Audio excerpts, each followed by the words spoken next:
Are you ready to turn your trading strategy upside down with just one simple tweak?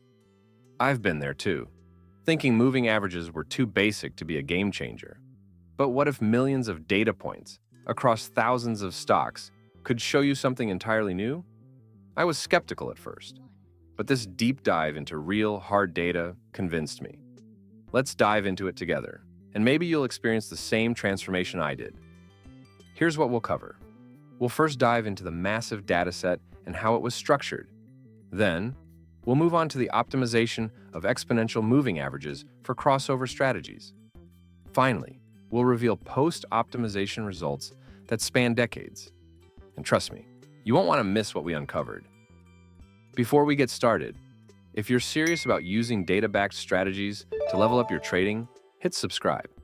When I first started, I struggled to find real, actionable insights. And that's exactly why I created this channel, to provide you with proven, data-driven strategies.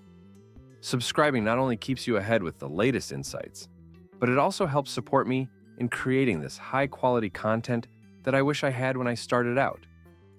Let's start with the scope of this dataset. We worked with more than 4,500 stocks, ensuring each had at least 50,000 shares traded per day. ETFs and closed-end funds were specifically excluded so that we could focus entirely on stock price behavior.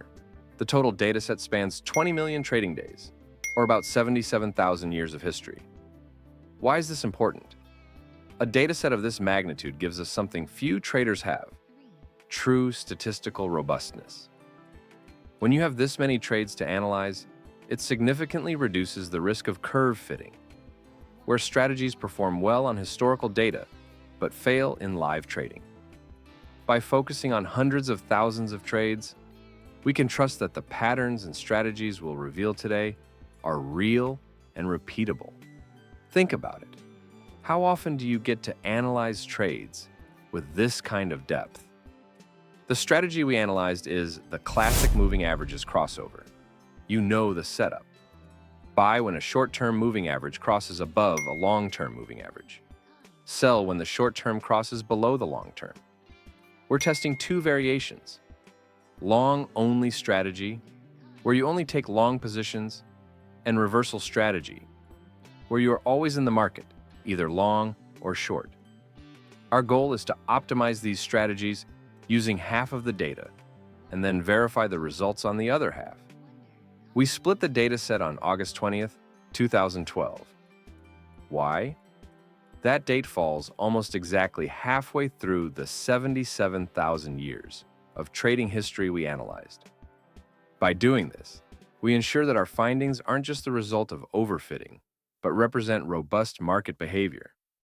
How do you currently use moving averages in your trading? I remember when I first started, I was all about short-term moving averages, but that all changed as I dug deeper into the data. What about you? Let's make this fun. If you're team short-term, hit that subscribe button. If you're all about long-term, leave a comment below with your strategies. I'm excited to hear how you optimize your moving averages. And maybe we can even learn from each other's experiences. Stick around till the end, because after we review the main results, I'll show you what happened after 2012, and the results might surprise you. Let's start with the long-only strategy on the pre-2012 data. The results are displayed on the chart. You'll notice that for the majority of combinations of short and long exponential moving averages, the profit is smooth and consistent. But something stood out. On certain parameter pairs, there were sudden spikes, steps that disrupted the otherwise smooth graph. Why did this happen? It turns out large price gaps, sudden jumps in stock prices, were responsible. When certain EMA combinations captured these gaps, they significantly impacted the results. To mitigate this, I decided to filter out trades where a price gap of 30% or more occurred. This value isn't arbitrary. It's based on intuition, and while not perfect, it gives us a clearer picture without removing too much valuable data. Once the gaps were filtered, the results became far smoother. The profit chart now matched the expected pattern based on the enormous number of trades analyzed. These results give us confidence that we've removed the noise from outliers and focused on more reliable, recurring market behavior. But how did the strategy perform on post-2012 data? Let's move on to find out. Now comes the real test, post-2012 data. As you see on the charts, the results are incredibly similar to the pre-2012 findings. This is a big deal. Why?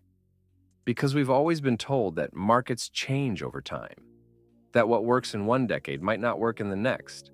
However, these results suggest that the underlying patterns of price movement, those captured by moving averages, remain consistent over time.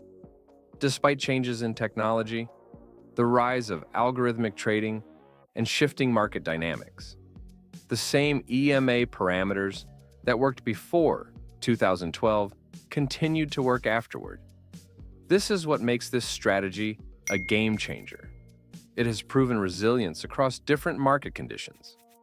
In both datasets, the optimal values were found to be a 97-day short EMA and a 100-day long EMA. These parameters consistently provided the highest profit across tens of thousands of trades. But what about the win rate? Let's dig into win rates.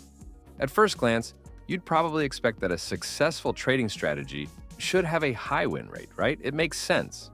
More winning trades should lead to more profits. But here's where things get really interesting. The win rate for this moving averages strategy actually maxed out at just 36.5%. Now, you might be thinking, how can that possibly work?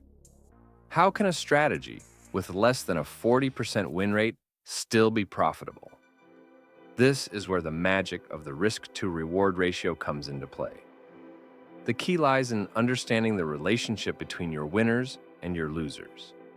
Even though this strategy had fewer winning trades, each winning trade was, on average, 6 times larger than the average losing trade. Think about that for a moment. Your losses may come more frequently, but when you win big. It's like placing a series of small, calculated bets and then occasionally hitting a massive jackpot that more than makes up for the smaller losses. This is the true beauty of a well-constructed strategy. It doesn't rely on having a majority of winning trades.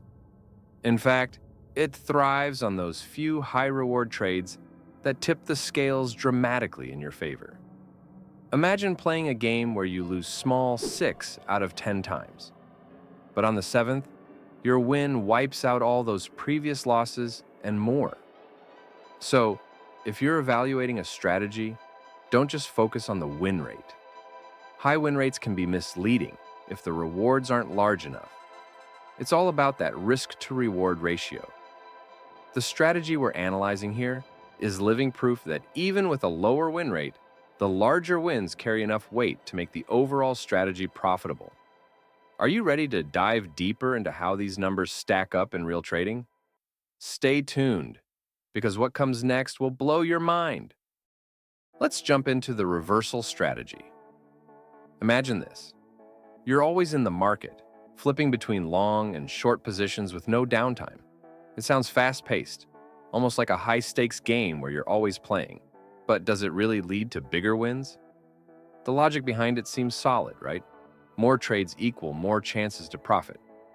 But in practice, this constant action has a hidden cost: exposure to market volatility and risk. Here's where things get interesting. At first glance, the reversal strategy seems promising. In the earlier dataset, it racked up an impressive profit of 281,000%. Not bad, right? But hold on. Let's take a closer look at what happens after 2012. This is where the wheels start to come off. The strategy's profit didn't just slow down, it nosedived, plunging to a shocking negative 162,000%. That's not just a dip, that's a complete collapse. And if you're thinking the win rate might have been its saving grace, think again. Before 2012, the reversal strategy had a modest win rate of 28%.